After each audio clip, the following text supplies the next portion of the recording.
تو وہ ایشٹرے بھی ہے، اور اسی طرح سے چھوٹی بہت ایسی جو چیزیں ملتی تھی، یہ براس کی بنی ہوئی ہے، یہ کاپر کی بنی ہوئی ہے.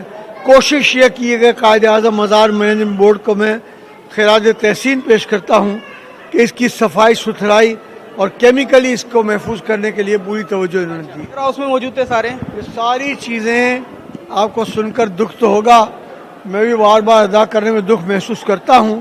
اس خیال سے لوگوں نے رکھا تھا کہ ہم اس کو محفوظ رکھ رہے ہیں. ایسی چیزیں ویئر ہاؤس میں محفوظ نہیں رہتی. ایسی چیزیں جو محفوظ رہتی ہیں وہ اس طرح کے میوزیمز میں محفوظ رہتی ہیں، اور الحمدللہ یہ سب چیزیں محفوظ ہو گئی ہیں اور انشاءاللہ تعالی محفوظ رہیں گی. اچھا، یہ ان چیزوں کے بارے میں بتائیں. یہ خطبات ہیں میرے خیال میں مینوفیکچر وائٹ لیڈ کانٹیننگ چیزیں ہیں، یہ ان کے بارے میں بتائیں. بس یہ کچھ مختلف پرفیومز کے ساتھ، خوشبو کے ساتھ بنائی ہوئی چیزیں ہیں. یہ کئی گھر میں، کمرے میں، بیڈ روم میں، ڈرائنگ روم میں پڑی ہو نا تو ان سے خوشبو مہکتی. سید ابرار صاحب بھی جو ہے ساتھ موجود ہیں. سید صاحب کیا کہنا چاہیں گے حاجی صاحب سے متعلق؟ میرے خیال میں تو الفاظ میرے پاس تو جو ہے وہ ایک ذخیرہ ہے. آپ کیا کہنا چاہیں گے؟ السلام علیکم. رانا صاحب، حاجی صاحب کے بارے میں کچھ کہنا ایسا ہے جیسے سورج کو چراغ دکھلانا. مطلب آپ کی شخصیت اتنی پر اثر اور اتنی محبت کرنے والی ہے کہ جس کے بارے میں میرے پاس الفاظ نہیں ہے. اگر میں ان کے لیے کتاب لکھنے بیٹھوں تو میں سمجھتا ہوں کہ میری زندگی تمام ہو جائے گی. انہوں نے اتنی خدمات کی ہیں لوگوں کی، اور خاص طور پر آج میرے لیے قابل فخر بات یہ ہے کہ میں آج اس مقام پہ موجود ہوں جہاں ہمارے قائد رحمۃ اللہ علیہ کی استعمال شدہ اشیاء موجود ہیں، اور یہ سب صحرا محترم حاجی حنیف طیب صاحب کو جاتا ہے جنہوں نے ان تمام اشیاء کو اکٹھا کر کے. عوامی نمائندہ ہوتے ہوئے یس، ہاں، اس وقت عوامی نمائندہ تھے آپ. اور میں سمجھتا ہوں نشے کے اقتدار میں اکثر لوگ بھول جایا کرتے ہیں اپنے ان قائدین کو جو کہ اس مقام پہ لا کے انہیں کھڑا کیا کرتے ہیں. ظاہر ہے انہی کی بدولت ہم یہاں پہنچے نا. آج ہم آزادی سے سانس لے رہے ہیں تو یہ صرف اس قائد کی وجہ سے ہے جس نے اتنی جد و جہد کر کے ہمیں آزادی دلائی اور آزاد اسلامی مملکت دلائی. صرف آزادی نہیں، اسلامی مملکت جہاں ہم اسلامی عقائد کے مطابق اپنی زندگی بسر کر رہے ہیں، انشاءاللہ کرتے رہیں گے. اور یہ صحرا حاجی صاحب کے سارے جنہوں نے یہ آج ہمیں اس تمام اشیاء کا دیدار کرایا جو میرے لیے بہت اہمیت کے حامل ہیں. اور حاجی صاحب کے لیے تو میں نے پہلے بھی ایک شعر پڑھا تھا، میں دوبارہ پڑھ دیتا ہوں کیونکہ مجھے بڑا اچھا لگتا ہے حاجی صاحب کے لیے. چلے تو ابر رکے تو گھٹاؤں جیسا ہے، چلے تو ابر رکے تو گھٹاؤں جیسا ہے، حاجی محمد حنیف طیب صحرا میں بھی چھاؤں جیسا ہے. یہ ان کے لیے شعر میں سمجھتا ہوں کوئی حیثیت نہیں رکھتا جتنی ان کی شخصیت ہے. آخری سوال کچھ یوں ہے کہ ہم اس وقت ایوان نوادرات میں موجود ہیں. آپ الحمدللہ 2 بار MNA رہے، وفاقی وزیر رہے.